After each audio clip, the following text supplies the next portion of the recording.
Wait, we're going? Come on, you gotta tell me these things. Anyway, I don't know why you like this up close thing. I don't think my face is that nice. Stop it. Stop. No. Anyway, alright, so, not that weirdness. We have front squats today. Front squats are kind of the thing we're kind of focusing on today. 7 sets of 1. I'd like you guys to try to get this pretty heavy. Okay, so because it needs to be pretty heavy, we're going to talk about how to do this well. Okay, first and foremost, ways to prep your rack position. I've seen people do it a little bit more recently, but I think people who have, especially problems with their wrists, kind of understretch them. So first and foremost, elbows, this last little chunk. Oh, I have a weird bruise there, maybe from muscle. Anyway, this last chunk of your elbow, where it's not really muscle so much anymore, it's more like tendon and whatnot. I want you to just kind of get that on there and put your hand on it and just smash that out. That'll just help you keep your elbow up and not feel any strain here. But mostly the wrist. It doesn't have to be more complicated than just putting your wrist on the ground, kind of having your hand over here to block, and leaning back so that we're all stretched out here, and then just going to kind of lean back and forth. Okay, so keep your hand the whole way on the ground, and just kind of lean back and forth. The more you let your elbow pit kind of turn away, the less you're going to feel. So kind of turn your elbow in a little bit, just smash that out. You should feel the tension all the way up through there.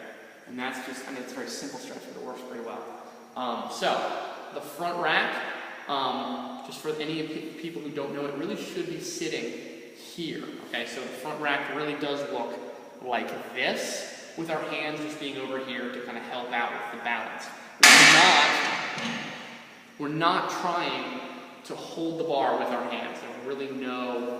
There shouldn't be a ton of pressure on your wrists. Okay, so the way we're going to do this is we're going to make sure that your elbows are forward all the way up before we get under.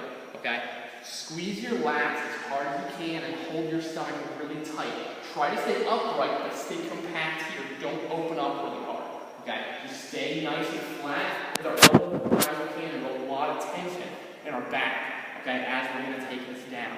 So, as normal, you want to keep your butt tight, but again, these are the most important areas I think that I would like you guys to work on. So underneath, really get tight in our lats, keep our elbows high, step back, stay kind of looking up, and really make sure your elbows are up. If the bar is in your throat, this is probably a good thing. Because as we squat down, we need really tall torso. So your knees really need to go out to the side, and maybe even a little bit forward.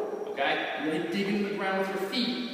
And then come up very quickly. Now, when you come up, make sure you are indeed coming up straight. Okay? You don't want to see a lot of this. That's going to happen a lot. What's going to happen is the bar is going to go all into your wrist, and you're going to lose all that torso stability. Okay? So make sure all of those things are happening. Keep your butt as tight as you can. Keep your stomach as tight as you can. Keep your back, your lats flexed as hard as you can. Okay? So that's the front squat. And then come here. The other three things we have push-ups, kettlebell swings, and sit-ups.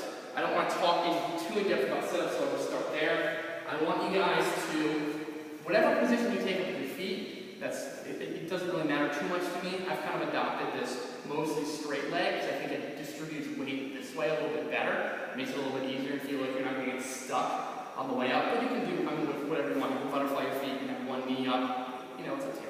Anyway, so when we come back, I want you to come up and touch past your knee such that your torso is straight up and down. So we're looking for a 90-degree bend at the hip. Okay, just coming up, basically, all that is to say, just come up as high as you can. Okay, you don't have to lean forward, but don't end here. Okay, this is where we want to go. We're going to go all the way back, all the way up. All right? I talked too much, I'm sorry. Kettlebell swings, feet. I remember I said on my sumo deadlift high pull, video that exercise is where we have our feet the widest. It's true. This is very similar in spread though, so maybe not quite as wide, but pretty similar. We want this to be wider than most other things. Okay, we're going to go down and we're going to get the bell. But first, I want you to make sure that your arms are straight and that your torso is a little bit tight and our shoulder blades are pulled kind of back and down. And as we swing, we want to swing down and keep our butt going back and our shins vertical. Pop up. So when we pop up, we want this to all be very rigid. So we're just getting as much drive from the hips as we can. And we're not pulling in any way or letting ourselves fall forward or anything like that. I'll get a little bit closer because what I want you to see now is when you grip the bell, you want your wrist to look down. I know this is going to be like a rod moment from the other day. Do I have any leaves on my penis? Anyway, so wrists into your inner thighs. Okay, this is all the further down we're going to go. We're not going to get this far down. Okay, so as we're swinging, we don't want to be here. We want to be here. So wrists into your inner thighs. Make contact. Okay, so we're going to start again, feet wide, pick the bell, use your butt as much as you can to get that to happen. Okay, it's a big quick strike. You're not going to lean back, up, you're coming in right here. Okay, so it's going to be eye level today. Yeah, anyway, it's going to be a little bit heavier than maybe normal. But so sit-ups, kettlebell swings, push-ups, just like I've talked about for a little while, we really need hands back and underneath your chest. Not out at all. They can be a little wider than this if you like. I actually find myself very comfortable here, but if you want to go a little wider, you can feel free. But hands straight onto the ground and then pulling the ground apart as we keep our body nice and straight.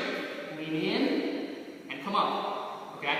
For anybody who was there that day that I admitted my nose touching the ground first, it just did it. Alright, nose to the ground first.